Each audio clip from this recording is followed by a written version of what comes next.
ये नदी, ये पहाड़ और ये युद्ध भूमि प्रत्यक्ष प्रमाण है उस युद्ध का जिसने इस पूरे के पूरे क्षेत्र को इतिहास के पन्नों में दर्ज कर दिया। ये वही दया नदी है जो साक्ष्य है उस खून से रंगे पानी की जो सुर्ख लाल हो गई थी। ये वही मैदान है जहां पर चक्रवर्ती सम्राट अशोक भगवान बुद्ध के चरण में चले गए और शांति की खोज में यहां से धर्माशोक कहलाए।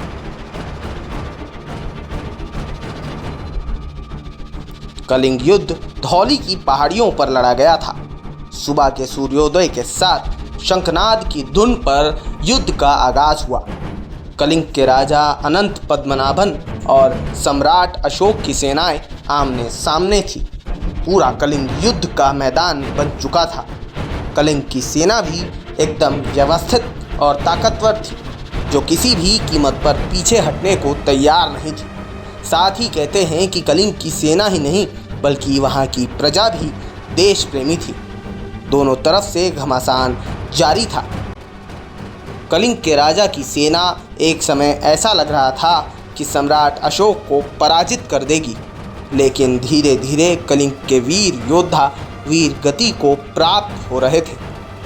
दूर दूर तक युद्ध मैदान में रक्त धाराएं बह रही थी, जिसे देखकर हर कोई डर रहा था। राजा होने के बाद भी सम्राट अशोक भी डगमगा गए। इस युद्ध के परिणाम स्वरूप कलिंग की पूरी सेना का सफाया हो गया। लगभग 1.5 लाख कलिंग के सैनिक मारे गए, जबकि 1 लाख मौर्य सैनिक भी वीरभूमि को प्राप्त हुए। इस युद्ध के बाद दया नदी खून से सुर्ख लाल बहने लगी। लाखों स्त्रियां और पुरुष जान गंवा बैठे। ये सब नज़ारा देखकर सम्राट अशोक का सर चकरा गया। उसकी आंखों से लगातार आंसू बह रहे थे। उसका हृदय परिवर्तित हो गया और पश्चाताप करने के लिए बौद्ध धर्म अपना लिया। वैसे तो धौली का ये शांति स्तूप अपने आप में शांति का प्रत्यक्ष प्रमाण है। सम्राट अशोक और भगवान बुद्ध के बीच के रिश्ते का ये जीता जागता सबूत है। पर भारतीय इतिहास के साथ क्या कोई छेड़खानी हुई? क्या भारतीय इतिहास में कुछ ऐसे तथ्य हैं जो इस धौली शांति स्तूप के अस्तित्व को ही झुठला देते हैं? रोमिला थापड़ वो लेखिका जो अपने लेख में कुछ ऐसा लिखती हैं जो इस पूरे के पूरे प्रकरण को झुठला देता है। कलिंग युद्ध होने की घटना पूरी तरह सच है। कलिंग युद्ध में हुआ भीषण रक्तपात भी पूर्णतः सच है। परंतु ये कितना सच है कि सम्राट अशोक ने जब ये रक्तपात किया उसके बाद वो बौद्ध बने या उससे पहले ही वो बौद्ध धर्म के अंगीकार हो चुके थे? ये एक सवाल है, क्योंकि बच्चों को अपने इतिहास में यही पढ़ाया जाता है कि कलिंग युद्ध के भीषण रक्तपात से दुखी होकर अशोक ने बौद्ध धर्म अपना लिया था और वो अहिंसक हो गए थे। कुछ सच इतिहास में ऐसे भी हैं जो इन सभी व्याख्याओं पर सवाल खड़ा कर देते हैं। और यहाँ पर और किसी का नहीं बल्कि रोमिला थापड़ का ही लेख है जो इस पूरे नैरेटिव पर सवाल खड़ा कर देता है।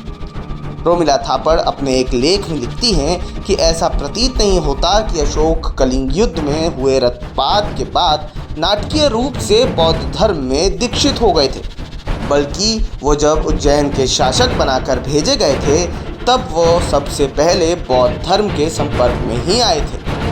वो एक शिला पर उल्लेखित प्रमाणों का उल्लेख करती हुई कहती हैं कि इस शिलालेख में अशोक लिखते हैं, मैं 2.5 साल से अधिक समय से उपासक हूँ, लेकिन 1 साल तक मैंने ज़्यादा प्रगति नहीं की।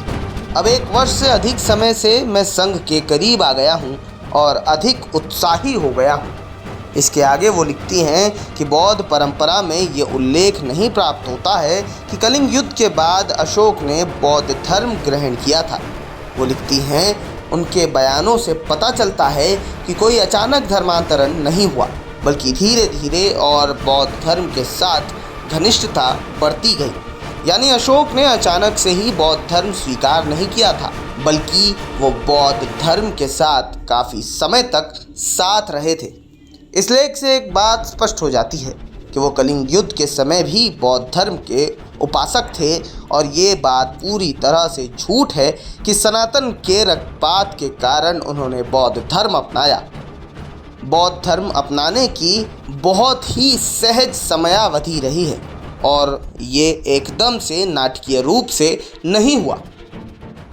Because in that very edict where he talks about the Kalinga War, he does say that he was interested in these ideas, and at first he says, I was not very zealous, and only after that I became zealous. So my reading is that there wasn't a dramatic overnight transformation. It's really a declaration of the fact that he was interested in these ideas, he thought they were useful, they made an appeal to him, and then slowly and gradually, when he saw the suffering that had been caused at the Kalinga War, the whole thing came back to him in a way in which he became much more involved in these ideas. जहां एक तरफ रोमिला थापड़ की किताब भगवान बुद्ध और सम्राट अशोक के बीच के इस रिश्ते को झुटलाती नजर आती है, वो तथ्य झुटलाती नजर आती है जो बच्चों को पढ़ाया जाता है और आम लोगों को बताया जाता है, वहीं दूसरी तरफ राधा कुमुद मुखर्जी की किताब भी इसी रिश्ते को झुटलाती है और हर उस तथ्य पर सवाल खड़ा कर देती है कि क्या सच में सम्राट अशोक कलिंग के युद्ध के बाद ही बौद्ध धर्म अपना रहे थे। इसी प्रकार साल 1928 में इतिहासकार राधा कुमुद मुखर्जी द्वारा लिखित अशोका लेक्चर्स में राधा कुमुद मुखर्जी ने भी इसी ओर संकेत करते हुए लिखा है कि अशोक के राज्याभिषेक के उपरांत बहुत सी घटनाएं ऐसी हैं जो अलग अलग समयावधि की रही हैं। जैसे 274 ईसा पूर्व में उत्तराधिकार से लेकर 262 ईसा पूर्व यानी कलिंग की विजय, और उसके बाद सरीघा के साथ उसका घनिष्ठ संबंध और अपने नए विश्वास में प्रगति के लिए कठोर परिश्रम करना। इनके बीच बहुत सी घटनाएं ऐसी हैं जो अलग अलग समय में अलग अलग वक्त पर हुई। यानी जब रक्तपात हुआ तो वो पूरी तरह से हिंदू नहीं थे, बल्कि ऐतिहासिक तथ्य संकेत करते हैं कि वो बौद्ध हो चुके थे, और उस रक्तपात के बाद वो अपने उस नए धर्म के और नज़दीक आ गए थे।